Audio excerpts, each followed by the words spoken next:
Imagine a cold night in Siberia. The wind whispers through the trees, the temperature plummets, and on a deserted road, you see a police vehicle. A policeman pulls over. He offers you a ride.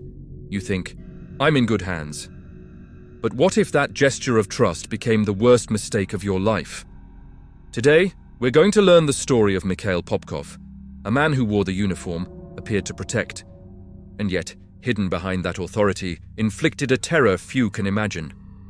His story is disturbing, and precisely for that reason, it needs to be told.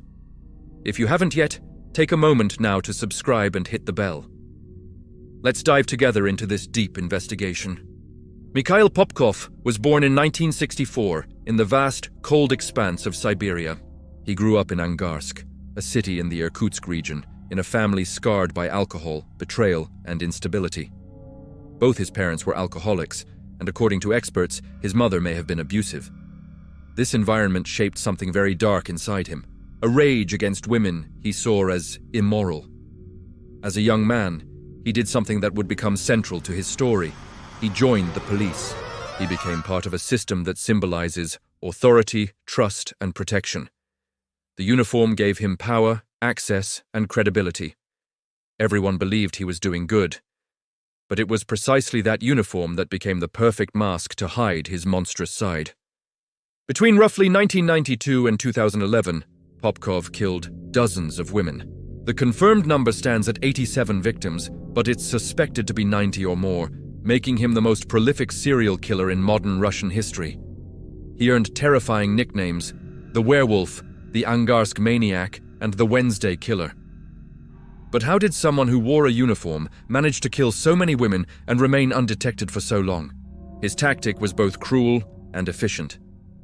He would go out at night, often dressed in his police uniform, driving a patrol car. He'd stop vehicles or offer rides to women who were walking alone. He built trust in those crucial first moments. Then, he would drive them to isolated, desolate places. And there, he would unleash his violence. Some of his victims were prostitutes, but many were ordinary women, daughters, mothers, and wives, just trying to get home. He claimed he wanted to clean the streets of immoral women. The crime scenes were brutal. He used knives, axes, screwdrivers, and hammers. The horror that hovered over Angarsk was silent, but all-encompassing. After committing these acts, he would go home, put his uniform back on, and resume his life. He was a husband, a father, a seemingly normal neighbor, a model citizen. Almost no one suspected that the protector could become something far worse.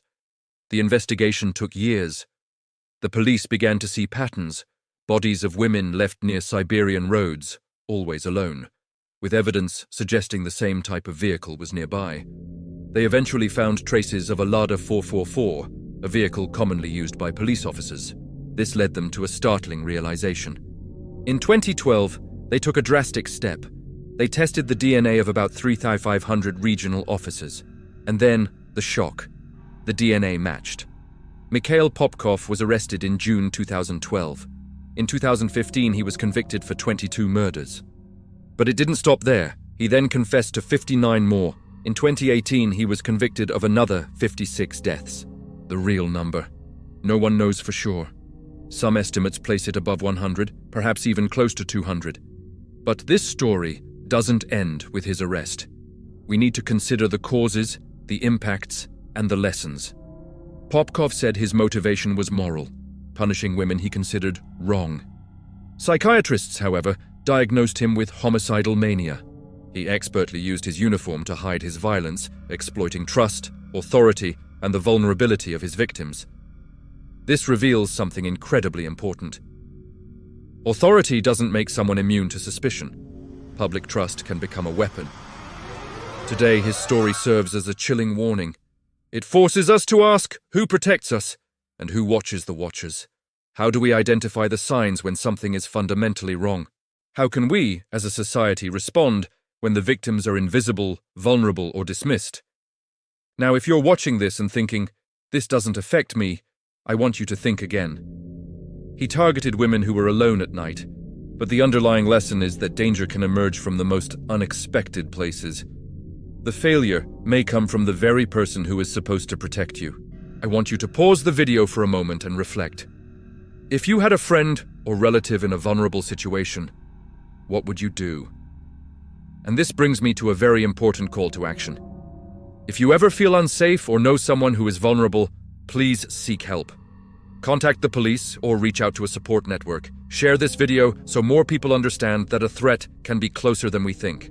Back to the story. Popkov's trial was a massive undertaking. It involved chilling footage, emotional testimonies, and even the exhumation of bodies. Over 900 witnesses were interrogated. The verdict was absolute: 2 life sentences. But even with justice served, the wound remains. The memory of the victims, the trauma of their families, and the shadow of what if still linger over the city of Angarsk. So, before we wrap up, let's look at what remains. Popkov is now imprisoned in a maximum security facility. His uniform is gone. His credibility is destroyed. But the families of his victims, the city of Angarsk, and all of Russia still bear the consequences of his actions. What have we learned from this? Authority is not synonymous with goodness. Trust can be exploited. Society must remain vigilant, not to create panic, but to raise awareness and demand accountability. Justice may be delayed, but it must always be pursued. And every single life matters.